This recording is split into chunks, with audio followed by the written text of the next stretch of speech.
Educação à distância, mudando realidades.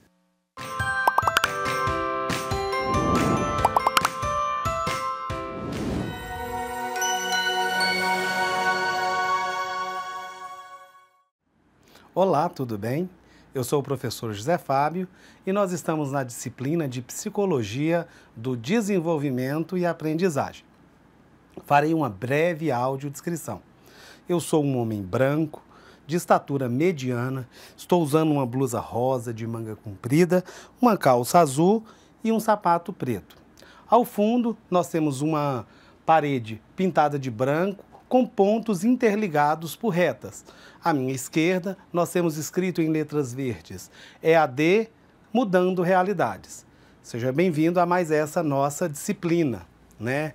Hoje, na nossa aula, nós iremos começar um caminho por uma disciplina chamada Psicologia do Desenvolvimento e da Aprendizagem. Então, nada mais justo do que nós fazermos uma pequena introdução ao que seria psicologia educacional. A psicologia é o estudo científico dos comportamentos e dos processos mentais.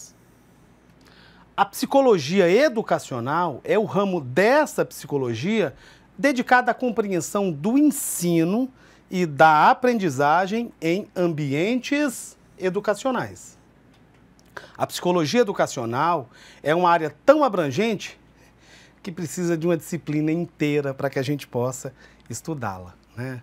Então, quando a gente está falando de psicologia da educação, psicologia educacional, psicologia do desenvolvimento e da aprendizagem, nós precisamos de nos dedicar muito a esse estudo, porque nós precisamos entender como é que funciona a mente dos nossos alunos, como é que esses comportamentos serão moldados, como é que a gente vai trabalhar para que os alunos se desenvolvam da melhor maneira possível. A psicologia educacional extrai muito de seu conhecimento de uma teoria mais ampla da pesquisa em psicologia. Por exemplo, as teorias de Jean Piaget e Levi Vygotsky, que nós vamos estudar na nossa próxima aula, né, não foram criadas com o objetivo de informar os professores sobre as formas de educar as crianças. Para vocês terem uma ideia, os estudos de Piaget, ele fez com os filhos dele, né? E ele era um biólogo, que ele estava interessado em saber como é que os filhos dele aprendiam. Não estava aplicando aquilo à escola, aos filhos dos outros, por exemplo. Uma coisa curiosa do Vygotsky também é que ele não falou em nenhuma das suas obras sobre educação. Ele sempre fala de psicologia, né? Com o passar do tempo é que os conceitos foram adquiridos e esses conceitos foram transpostos para o contexto educacional. Os psicólogos educacionais também reconhecem que o ensino, às vezes, deve partir de receitas científicas, que exigem improvisação e espontaneidade.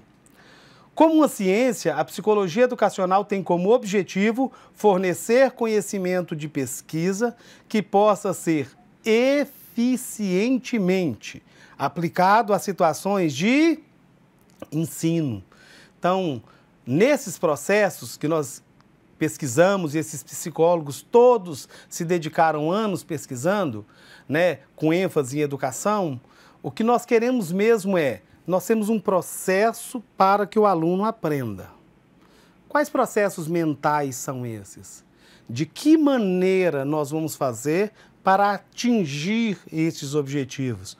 Como é que nós vamos fazer isso? Então, nós temos duas grandes abordagens na psicologia educacional.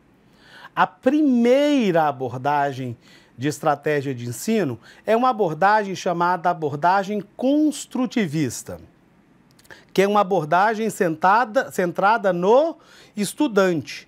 Em contraste a ela, nós temos um outro tipo de abordagem que é chamada de abordagem de ensino direto. E nessa abordagem, ela está centrada na figura do professor. Enquanto na construtivista, o aluno é o foco, na abordagem por ensino direto, o professor é o foco. Não tem peso se uma abordagem é mais forte do que a outra, se ela é melhor do que a outra. são abordagens diferentes e todas elas têm um objetivo comum, que o aluno aprenda, mesmo na abordagem do ensino direto, que é focada no professor. Apesar da abordagem ser focada no professor, o resultado dela é sempre focada no estudante.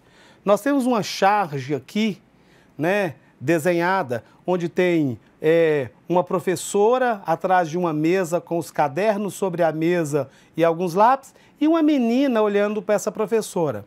E nessa charge, a aluna diz: minha mãe me disse para te dizer que eu sou o desafio educacional que você aprendeu na faculdade. Essa charge, ela se direciona principalmente para a abordagem do ensino direto. Nessa abordagem do ensino direto, que é centrada na figura do professor, um conceito-chave é o conceito de desafio educacional. E quem é o nosso grande desafio educacional? O nosso aluno. Então, para isso, nós vamos desenvolver algumas estratégias de ensino. Quer você lecione mais a partir da abordagem construtivista ou da abordagem de ensino direto, você pode ser um professor eficiente se acontecer o quê? Primeiro, você tiver habilidades de definição de objetivos e de planejamento do ensino. Práticas de ensino apropriadas ao nível de desenvolvimento. Você pode ser um professor fantástico, mas se você chega numa turma de 6º ano ou numa turma de 1º ano do ensino fundamental com conteúdo do 3º ano, o aluno não vai conseguir entender aquilo, porque os níveis que ele tem que avançar de aprendizagem não foram concluídos com sucesso. Você tem que ter habilidades de gerenciamento de sala de aula. O responsável por sua sala é você. Quando fecha aquela porta e que os seus alunos estão ali dentro, você acabou de se tornar presidente da República. Você acabou de se tornar dono do mundo. E naquele momento, você tem que gerenciar de maneira eficiente a sua sala de aula. Você tem que ter, professor, habilidades motivacionais. Você tem que motivar o seu aluno a querer aprender. Por que você vai aprender? O que você vai ganhar com isso? Você é capaz. Você tem que ter habilidades de comunicação, né? O que nós temos aí de professores com doutorados que não sabem conversar com seus alunos a um nível que eles entendam, né? Então, nós temos que entender que existe um linguajar para cada tipo de idade, para cada tipo de faixa educacional.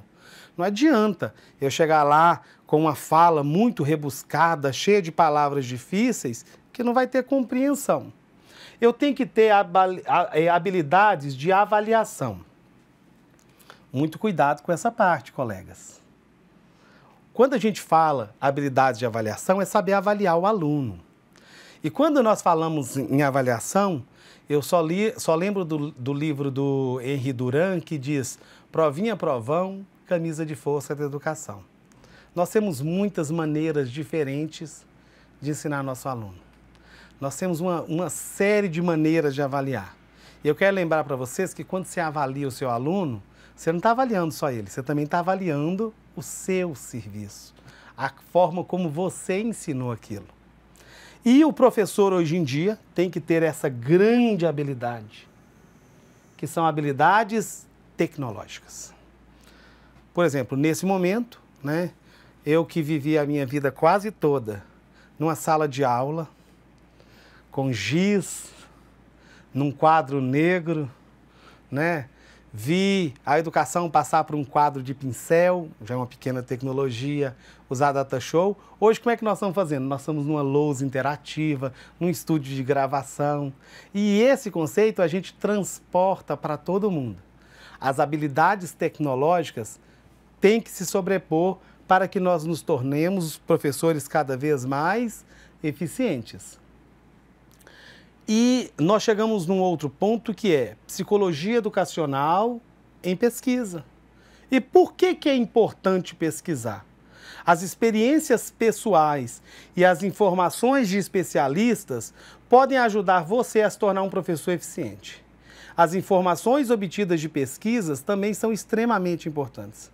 A pesquisa ajuda a eliminar erros de julgamento que são baseados apenas em experiências pessoais. São 3 grandes ênfases que nós temos na pesquisa. ênfase 1, a pesquisa de avaliação de programa. Você tem algo para ser ensinado. Você recebe uma ementa, você recebe um conteúdo, você recebe uma parte lá da BNCC e você tem que trabalhar. Só que você tem que ter uma habilidade muito grande para desenvolver aquele conteúdo. Nós chamamos disso de pesquisa de avaliação em programa. Você vai pegar o programa que você vai estudar e ver qual é a melhor forma de trabalhar cada um desses assuntos. Um segundo ênfase é a pesquisa-ação. Na pesquisa-ação, você vai diretamente fazer com que o aluno faça as coisas junto com você.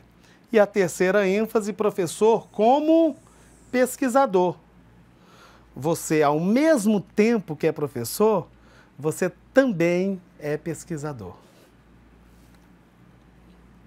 E quando a gente chega nesse momento, nós temos que fazer uma reflexão. E as nossas principais reflexões para a aula de hoje são: primeiro, reveja. Quais habilidades e conhecimentos profissionais são exigidos para que um professor seja eficiente? Outra, por que é importante que os professores estejam comprometidos e motivados? E vale sempre a reflexão: o que é mais provável para tornar o ensino gratificante para você a longo prazo? Eu vejo vocês na próxima aula. Bons estudos!